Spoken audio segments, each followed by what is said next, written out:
সরকারি প্রকল্পের বাস্তব ছবি জানতে কোনো নোটিশ নয়, কোনো প্রোটোকল নয়। আচমকাই মাঠে নামলেন রাজ্যের খাদ্যমন্ত্রী অশোক কীর্তনিয়া। বনগাঁর একের পর এক জায়গায় হানা দিয়ে নিজেই খতিয়ে দেখলেন সরকারি পরিষেবা আদৌ মানুষের কাছে পৌঁছচ্ছে নাকি কাগজেই সীমাবদ্ধ। প্রথমেই পৌঁছে যান মণিগ্রামের সুখপুকুরিয়া প্রাথমিক বিদ্যালয়ে। পড়ুয়াদের পাশে বসে নিজেই খেয়ে দেখলেন মিড ডে মিল। খাবারের মান, পরিচ্ছন্নতা, রান্নার ব্যবস্থা কোনো কিছুই তার নজর এড়ায়নি।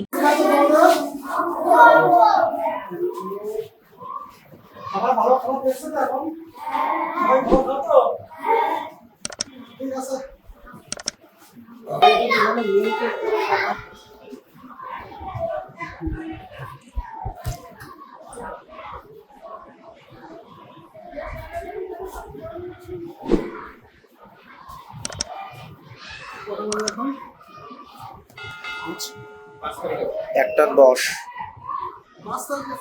5 তারিখ।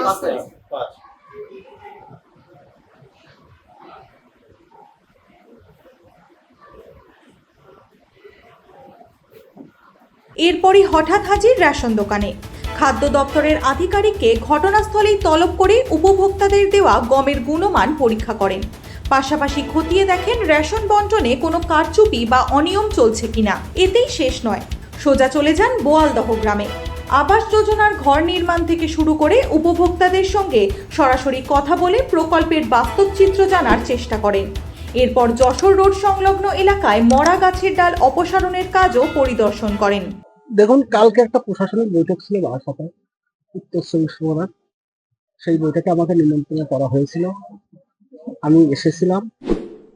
আসার পরে উত্তর চব্বিশ পরগনা জুড়ে আমাদের পঞ্চায়েত দপ্তরে যদি সম্মানীয় মন্ত্রী দিলীপ ঘোষ ছিলেন, যেহেতু তার দপ্তর, যেভাবে এখানে কাজ হচ্ছে সঠিকভাবে কাজটা হচ্ছে না। কারণ আমাদের গভর্নমেন্টের একটাই লক্ষ্য, সমগ্র পশ্চিমবঙ্গে যাদের মাথার উপর ছাদ নেই তাদেরকে ছাদ করে দেওয়া। কিন্তু যেভাবে ভেরিফিকেশন হয়েছে সেটা আশানুরূপ নয়, খুবই পুয়ার ভেরিফিকেশন। যার দরুন আমি আমার শত কাজ থাকা সত্ত্বেও শুধু সমাজকে বা উত্তর চব্বিশ পরগনায় যারা ব্যক্তি আছেন তাদেরকে মেসেজ দেওয়ার জন্য আজকে আমার এখানে ভিজিট করা। সম্মানীয় বিডিও সাহেব আছেন, আমাকে কালকেই বলে দেওয়া হয়েছিল আমার অ্যাসেম্বলির দুটো এরিয়ায় এখানে গিয়েছে, আরেকটা জায়গায় আমি যাবো, বনগাঁতে যাবো, ঘাটবল পঞ্চায়েতে। তাদেরকে একটা বার্তা দেওয়া যে যারা বিশেষ করে জনপ্রতিনিধি আছেন তাদের কাছে আমার অনুরোধ, আপনারা ফিল্ডে নামুন। যেহেতু যেভাবে এই যে প্রধানমন্ত্রী আবাস যোজনা যে ভেরিফিকেশন হচ্ছে, এটা আগস্টের 14 তারিখ পর্যন্ত লাস্ট ডেট। আজকে ধরুন 5 তারিখ হয়ে গেল, মাত্র 9টা দিন আছে।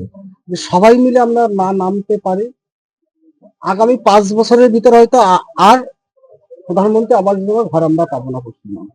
তাই সবার কাছে আমার অনুরোধ, দল মত নির্বিশেষে সবার কাছে আমার অনুরোধ, আপনারা ফিল্ডে নামুন। যাদের মাথার উপর ছাদ নেই তাদের যাতে আমরা ছাদের ব্যবস্থা করে দিতে পারি আমাদের সরকারের তরফ থেকে, এইটাই আমাদের মূল বার্তা দেওয়ার জন্য আজকে আমার এখানে আসা। প্রত্যেকেই পাবেন ঘর, শুধু মৎস্যজীবী বলে কথা নয়, একটা জায়গায় এসে একটা মেসেজ দেওয়া, বার্তা দেওয়া।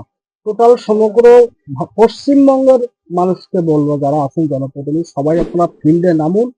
যেহেতু টাকাটা দেবে কেন্দ্রীয় সরকার, প্রধানমন্ত্রী আবাস যোজনার সম্পূর্ণ টাকাটা দেবে সেন্ট্রাল গভর্নমেন্ট, তাহলে আমরা সেন্ট্রালে সেই বেনিফিটটা কেন নেব না?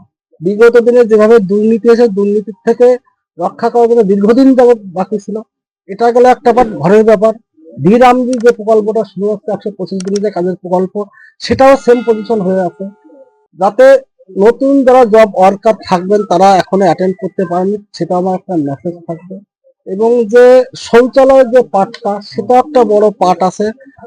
আমাদের হাতে, পঞ্চায়েত দপ্তরের হাতে প্রচুর টাকা। আমরা চাই পশ্চিমবঙ্গের আমজনতা সত্যিকারের উন্নয়ন, যার জন্য আজকে আমি মিনিস্টার হওয়া সত্ত্বেও গ্রামে গঞ্জে এসেছি সমগ্র পশ্চিমবঙ্গের একটা বার্তা দিতে। বিশেষ করে উত্তর চব্বিশ পরগনা খুব পুয়ার কাজ চলছে, সেই জায়গায় দাঁড়িয়ে সমগ্র উত্তর চব্বিশ পরগনার আবারও বলছি জনপ্রতিনিধিদের যারা দল মত নির্বিশেষে আপনারা ফিল্ডে নামুন। সেন্ট্রাল গভর্নমেন্টের প্রজেক্টের টাকা পশ্চিমবঙ্গের আমজনতার উন্নয়নের জন্য আপনারা কাজে লাগান। যাদের মাথার উপর ছাদ নেই, যাদের মাথার উপর ছাদ নেই তাদের দায়িত্ব, আমাদের প্রধানমন্ত্রীর সংকল্প তাদের মাথার উপর ছাদ করে দেওয়া।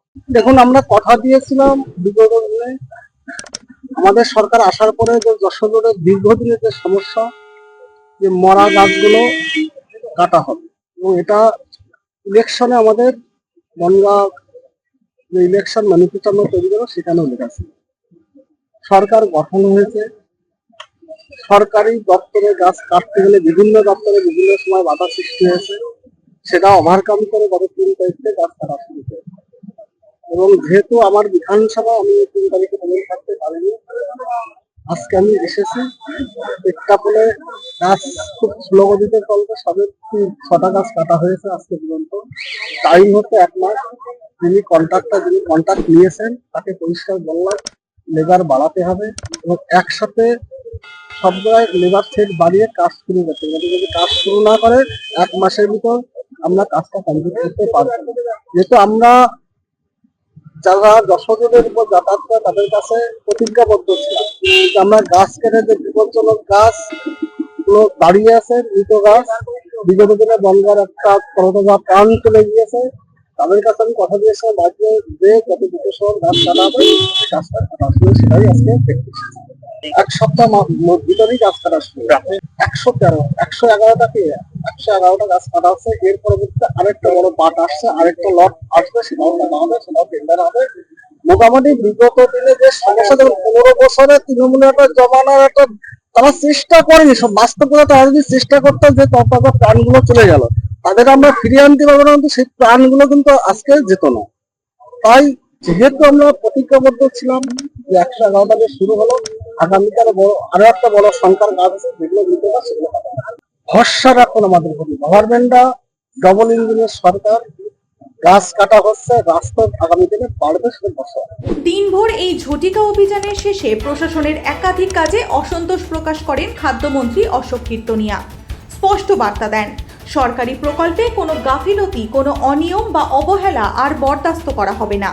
মাঠে নেমেই নজরদারি, আর সেই বার্তাই এবার পৌঁছে গেল প্রশাসনের প্রতিটি স্তরে।